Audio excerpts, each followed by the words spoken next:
What's up, party people? This is Neena Perez, and this is Straight Talk, No Sugar Added. And I am here to challenge and transform your thinking. Now, you know, I go around the planet trying to find the best people on it so I can bring them on here to grow, challenge, and transform the way we think so that we can get unstuck and get things done. So today I found Kim. Now, Kim, is it Keane or Kane? Keane.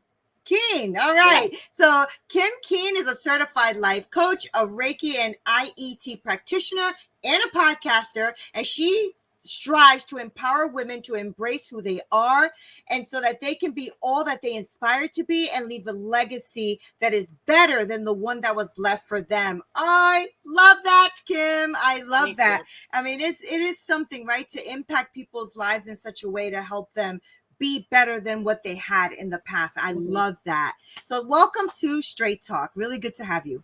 Oh my gosh, thank you so much for having me. I'm excited to be here. Good. I'm glad you're here. And I have an amazing audience, Kim. I really do. They love to follow my guests. They ask a lot of questions, things like that, which is very, very good. I was just talking to my coach recently, and my podcast has reached 30,000 downloads a month. Wow. So it's doing really, really well. It's impacting a lot of people. So I know that you're going to be speaking to a very amazing group of humans. And so, Kim, before we get all into it, let's know a little bit about you. Who are you? Yes. So I have many hats, as you know, most of us do. So I have the mom hat. So I have two daughters who one is almost a teenager and I can't even wrap my brain around it. Right. And so she'll be 13 soon. And then my other daughter will be 10 soon. And we have fur kids. So I have two dogs and a cat. They're all rescue. So that's my mom life. And then coach life is that I'm a certified life coach. I help women, but I also have an after school program where I help girls too. They don't know that it's coaching. Mm-hmm. So it's basically coaching for kids, life coaching for kids. They just don't know that's what they're getting. Right. Which is great. Yeah. And then also Reiki and IET. So really trying to incorporate the mind, body, spirit connection, not just for myself, but for the people that I work with. Tell me a little bit about IET. Yes. So IET is integrative energy therapy. And so it's a hands-on healing modality. The difference between it and Reiki is that IET actually works with angel energy. So when I'm working with IET on a client or with my pets or my family, it's actually connecting with angel energy. So I see. Okay. Yeah, so that's where it differs than Reiki. I'll say Reiki is like more of an earthly energy, so to speak. Mm-hmm. So with IET, I can connect directly to a specific angel and call in their abilities and their characteristics to help with whatever energy we're trying to move out. Okay. For the more better serving energy. Okay, that's very interesting. I never really heard that before. I've interviewed over 200 and something people. So this is great. Okay. Yeah, well, so I'm new to IET too. So I'm new. So a friend of mine, she's an IET practitioner and teacher. And when I saw her post on social media that she had a class, I missed it. I was like, oh my gosh, I need this. So she's been so sweet. And I've been doing the coursework with her one-on-one. Okay. Yeah. So it was like another hands-on healing. Yes, please. I need this. Yeah. And so do you feel like they are working in tandem with each other? Or do you feel like they conflict, or how do you feel about that? Yeah, no, I actually feel like they work beautifully in tandem with each other. And my girlfriend and I were just talking about this today, actually, about the benefits of, she's like, I've never taught anyone IET that hasn't already been attuned with Reiki. And she's like, I just feel like because you have that Reiki background, when you do the IET attunements and the IET work, it's almost magnified because the attunements are just really compiling on each other. So they work beautifully together because it's a beautiful, loving energy, and angels are beautiful and loving. And so is Reiki, earthly energy. So it's a perfect marriage. Okay. Oh, that's really interesting. I love that. Okay. So I always say this because I know this about my own life, right? I know that the reason that I really work hard to impact other people's lives is because I am building the woman that I wish I had, right? Yeah. And so I say that to say, Kim, you do a lot of this energy work and there's a reason for it. You became a life coach because of something. So I want to get into that, right? Okay. I want to know a little bit about, what your journey was and why. Why did you decide to go this route in your life? Yes. Okay. So the long story short is that I was an elementary school teacher. I taught for 6 years and then I was burnt out. And so my husband said, you have to find something else. You can't go back to the classroom. And I was absolutely devastated because that's all I ever wanted to be was a teacher. And I thought I would be there until I was 90 and they would force me to retire and be like, look, you wrinkly old lady, get out before you die in front of the kids or before you break a hip. And when that didn't happen, I was devastated. And so then I became a stay-at-home mom. And that was really a struggle for me because I wasn't loving being a stay-at-home mom. And so then I felt like a horrible person because I wasn't loving it. And I was really just felt lonely and disconnected and was really struggling like, okay, if I'm not a kindergarten teacher, then who am I?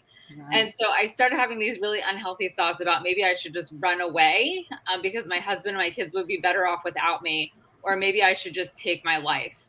But I couldn't do either of those things because I was like, I can't, I'm a product of divorce. My parents divorced when I was very young, and that was hard to navigate growing up. So I was like, if that was hard, I can't imagine what I would do to my kids if I just up and left or if I took my life. So I was like, perhaps I should see a therapist. And so thinking that she was going to say like, oh, it's simple. You're having an identity crisis. Here are the 3 easy ways to fix it. Right. I love that. Yeah. Right. So not what happened. And I was blindsided, and needless to say, it was a train wreck. So very early on, she was like, oh, do you realize you're codependent?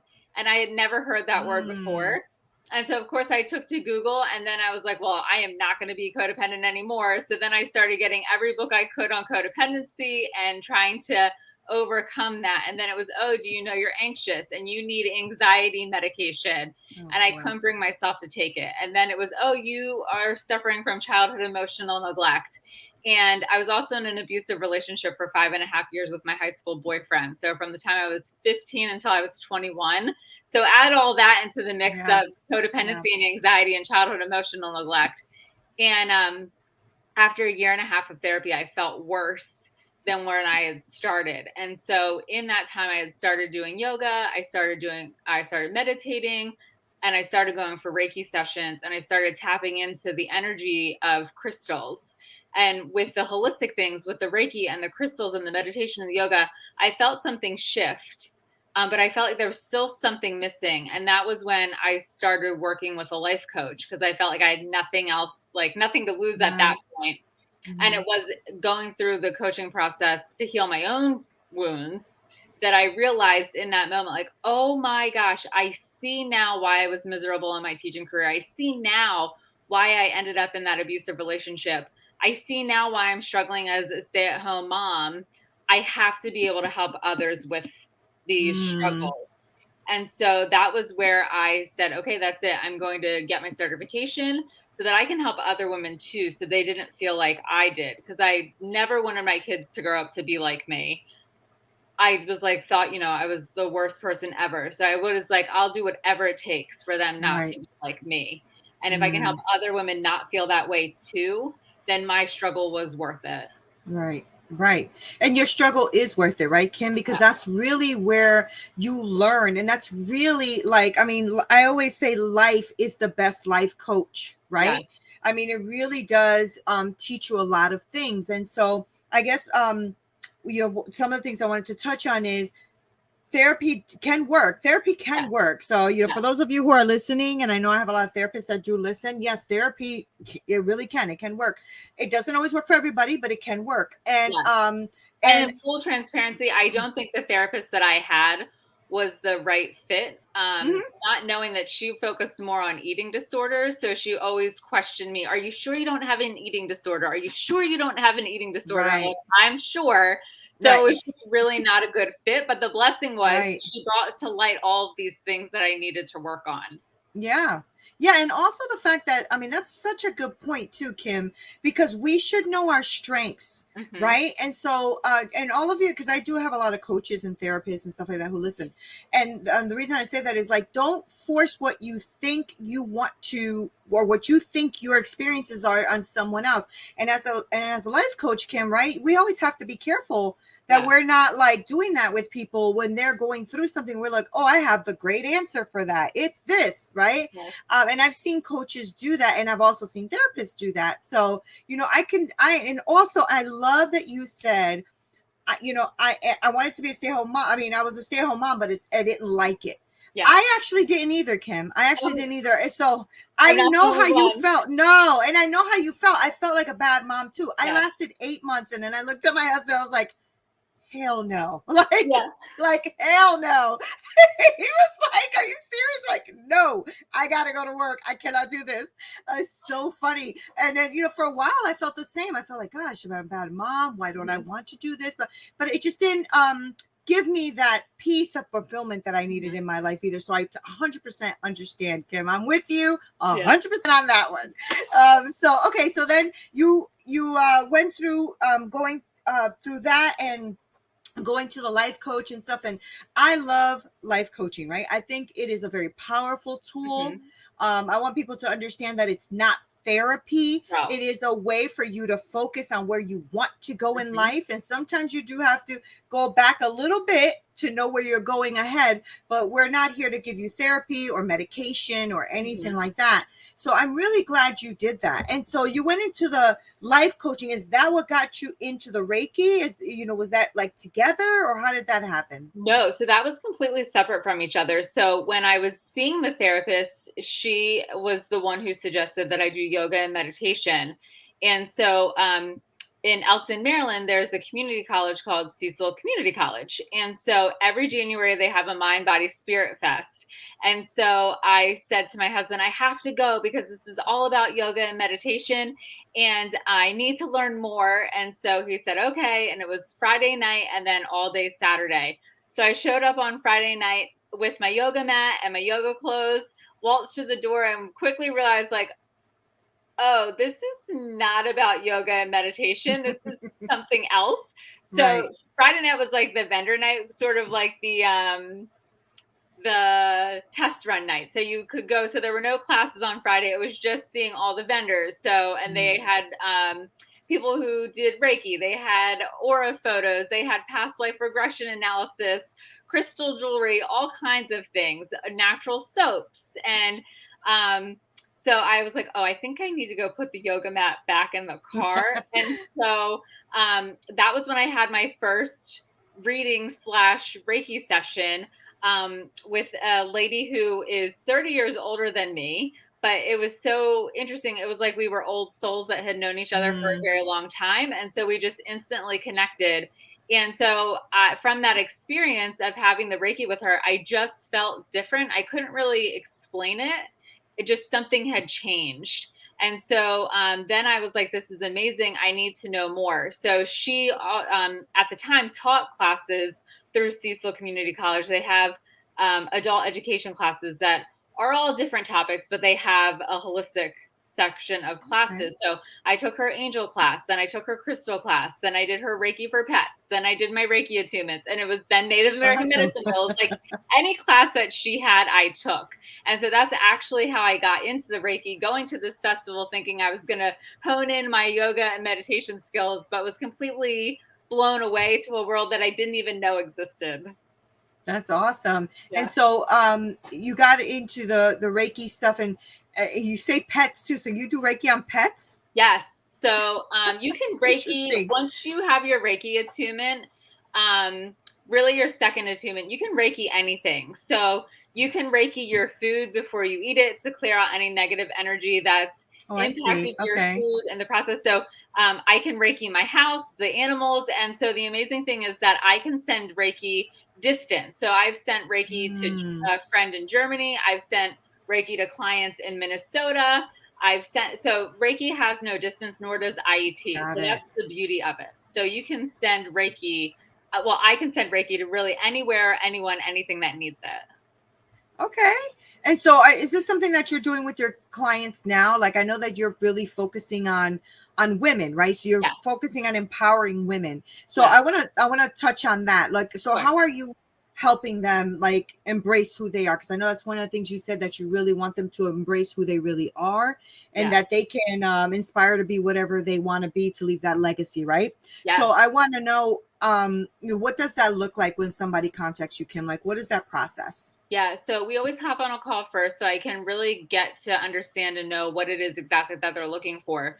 So I have some clients who just want Reiki or they just want crystal healing, but they don't need coaching because they've already done that in the past. So they just know that, because they've had coaching, they know that they're getting a little stagnant with their energy and their thought patterns and things like that. So they literally just do the Reiki or the crystal healing to kind of clear that out and recenter themselves. But then I also have clients who are really very new on their healing journey and they need coaching and the holistic healing. So I do a combination package for them that includes life coaching sessions, but also healing sessions. So based on what they're going through, we determine if it's Reiki that they need or IET or crystal healing or one of each as they go through their journey with me. So it's really about tapping into figuring out what's holding them back, what's keeping them in that stuck feeling that they have. And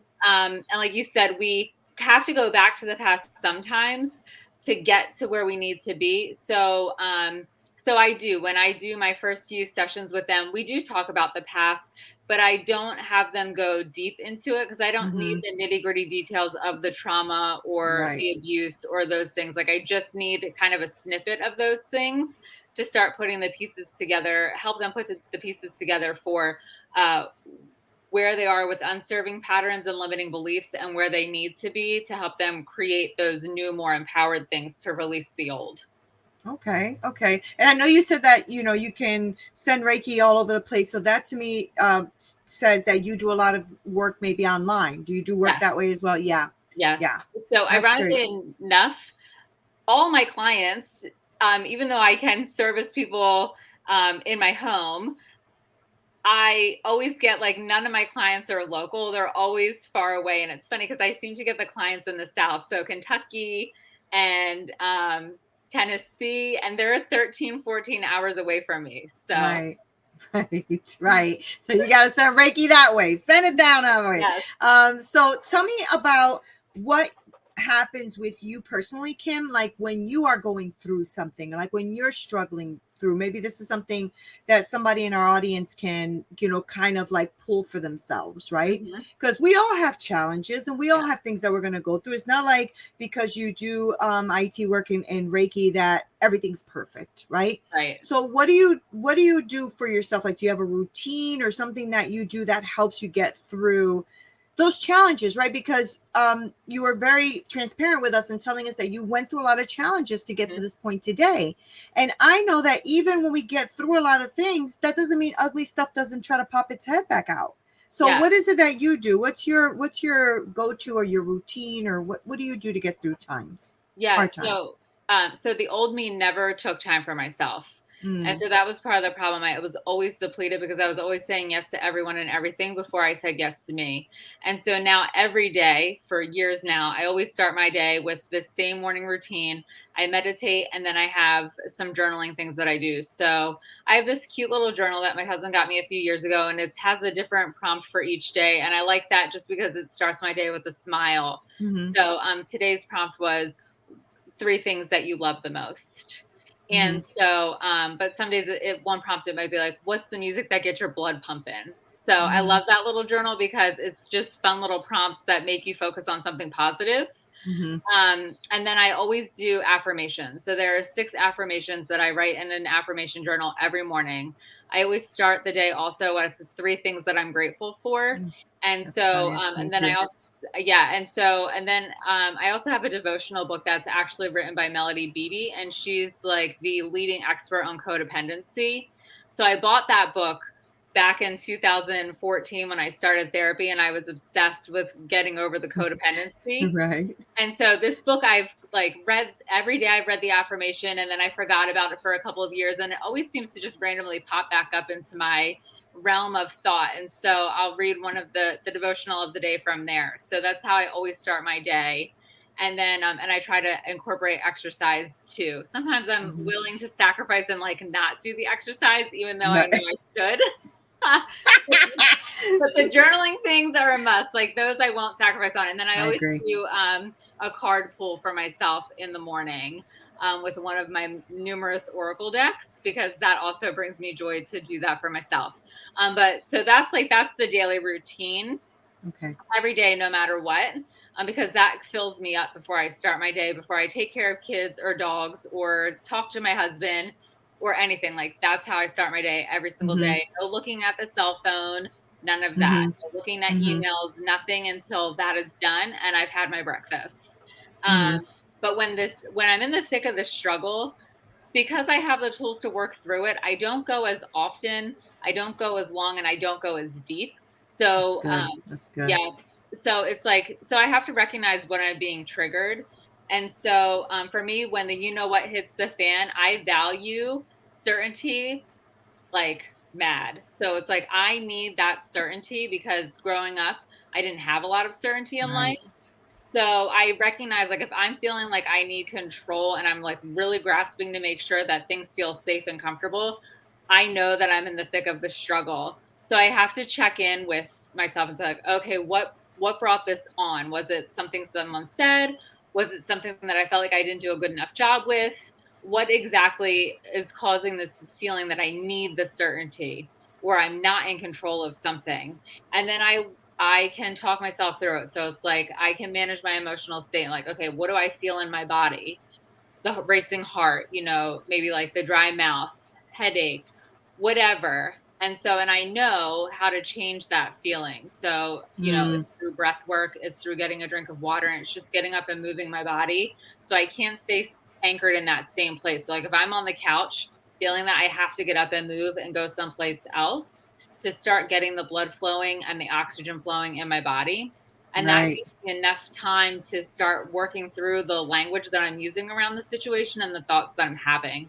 So I can say, no, Kim, so and so hates you. That is not 100% true because you didn't even have a conflict. Like there was no confrontation, there was Right. nothing there. You're creating that story in your head. So when I can recognize that I'm creating this story that isn't even true about something, or I'm allowing some outside factor to impact me, I can say, okay, you know how to get through this. You know how to work through it, managing Mm-hmm. the feelings you're having, the thoughts you're using, the language you're using, and switching them so that it proves, so then I start looking for the evidence to show myself where everything that Good. I'm thinking and saying isn't true. Mm-hmm. Mm-hmm. Yeah, that's really, really good, Kim. What you're saying is basically be self-aware. Be Yeah. self-aware. I mean, that's really important, right? Sometimes we can go through life like not even thinking about I always say, think about what you're thinking about, Yes. right? Think about what you're thinking about. And that means stopping yourself, pausing and saying, why am I thinking that? Just like you said, what language am I using? Is that a universal truth? Yes. For many times it is not, right? No. We tell ourselves such nonsense and we just make it true. It's like, that is actually not true. Yes. But I love that because it's all about self-awareness. And I really, Yes. that's something that I discovered in my life, maybe in the last 10, 15 years, right? Is having that self-awareness of going, why do I think that? Why am I saying that? Why am I behaving this way? And you really do break a lot of things in your life. You really do break a lot of ugly patterns in your life. And you start to realize that you're freaking worth it, that you're made for a reason, that there is a purpose for you, that you are here for something.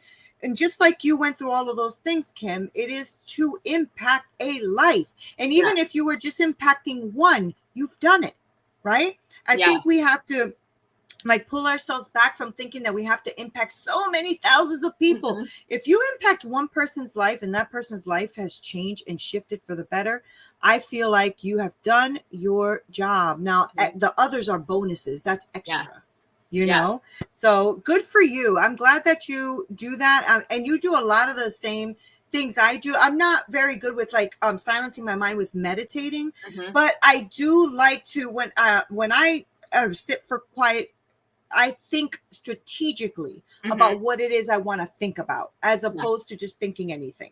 Right.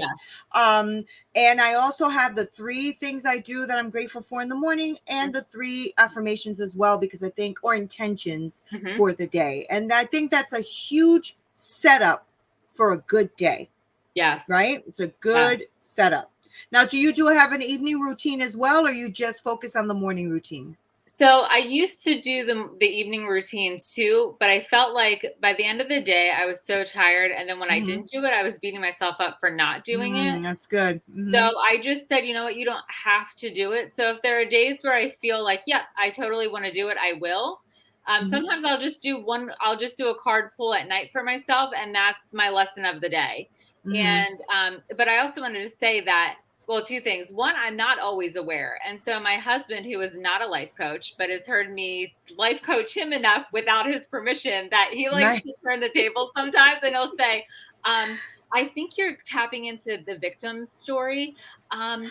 And I think that's meeting your emotional need. And I'm like, no one asked you. Right. I was just gonna say, I know that doesn't go over well. Right. I'm like, so then when I try to coach him, he's like, I didn't ask you to coach me. I'm like, well, you're not having enough self-awareness, so you need to be coached. So that's like the coaching. That's real. So, but that's the joy of being married. And so my kids Right. know it too. So my daughters, when my daughter was younger, she would get in the car after school and be like, this happened on the playground. And are they trying to meet their need for significance? I'm like, yeah. She's like, I'm going to tell them tomorrow. I'm like, you cannot coach kids on the playground without their permission, Lily. I love it. So, but the other thing I want to say is that I've been meditating for over 5 years. Every day I've not missed a day for over 5 years. And I still struggle sometimes with turning the brain off to actually like get into that deep meditative state. And so the biggest thing is, because so often my clients, I always say, meditation is an amazing tool. And they always say, I can never meditate. I can't turn my brain off. I can't sit still. I started meditating with guided meditation on the Calm app, and I'm not like an affiliate or anything like that, but that was how I started. And now I can do, I can choose, do I do meditation in silence or do I do guided meditation? But you can just start with 2 minutes. And so the beauty of meditation is to not judge yourself. Right. So even when the monkey brain starts and your thoughts are racing all over, just acknowledge, I just whisper in my head thinking, and then I just tap back into focusing on either my chest rising from breathing or just feeling the air leaving my nose and hitting my upper lip. And sometimes my thoughts start racing all over again. So I say in my head again, thinking, and then I try to tap back into your breath. So there really is no right or wrong way to meditate. It's just about giving yourself the space to try. Yeah, exactly. Well, I feel like I've gotten to the point where I'm not like completely like silence and the, no thought, but I have gotten where the monkey brain comes. I'm like, no, we're thinking strategically about this, and that's helped a lot, right? Instead of having your brain just everywhere. Because sometimes you'll think about things that are so stupid and you're like, I'm not even thinking about that. And it's because your brain just does not have, it doesn't want to, it's not comfortable in that space of being quiet. It's not comfortable in that space, right? So we have to control that. So that's awesome, Kim. I really like what you're doing, and I like your energy as well. You have good energy. And I want to know where my audience can reach you, because like I said, they're amazing and they love to like connect with people and stuff. And I've had people who have listened to my show work with people who have been on the show, and that just makes me so happy because I love that we can collaborate with one another, support one another, network with one another. That's so important to me, right? It's to me, it's never about competition, because I feel like Kim will have her people and Neena will have her people. You know what I'm saying? Like we don't, there's too many people in the world to be fighting over a little pool, So I want to make sure that my people know where to find you. So let us know all of your info on how we can get in contact with you. Yes. So Facebook, I have a personal page and a business page, and I'm happy to connect with people on my personal page. I also am on Instagram, and all my handles are the same. Well, Facebook personal page is Kimberly Keane. Facebook business page, Instagram, TikTok, they're all Kim V Keane. My middle initial is V. So, and then my website is kimkeane.com. And I also have a podcast called One of a Kind You. So I'm all over the place. I'm all over the digital world between, social media, podcasting, and then my website. Yeah. How do you like podcasting? I absolutely love podcasting because you can't tell I love to talk. So I was like, do you have a blog? I'm like, no, because I do much better talking. So podcasting is really like blogging for me. So I can get my thoughts and everything out better with my words than I can actually try like typing out words. Well, I know I'm the same. I do have a blog, but I don't pay attention to it as much as I do my podcast because I love this right here, right? The connection with one another, even though it's virtual, we still are connected because we know each other's story. We know what we're talking about. Like we know how to reach people. And I think that all of that is so vital. And one of the gifts of COVID is this. Right, the fact that we are more online now than we've ever been before. So, and that could be a bad thing, but I think in this case, especially with podcasting, it could be a very good thing. So, Kim, thank you for being on Straight Talk. I really appreciate you. Oh my gosh, thank you so much for having me. This has been an absolute joy. Oh, good. Thank you. And guys, thank you so much for listening and watching and sharing and all that stuff. You guys are the best. I cannot believe I looked at my numbers and I'm at 30-something thousand downloads a month. Like, who are you people? Crazy. Are you guys crazy? You guys are crazy. Anyway, make sure that you guys keep continuing to love and share and all of that great stuff, because that's how we reach and impact more lives. I will make sure to have all of Kim's information listed below. That way you can go ahead and follow her and share with her and work with her and all that great stuff. I love you so much. This is Neena Perez, Straight Talk, no sugar added. Until next time.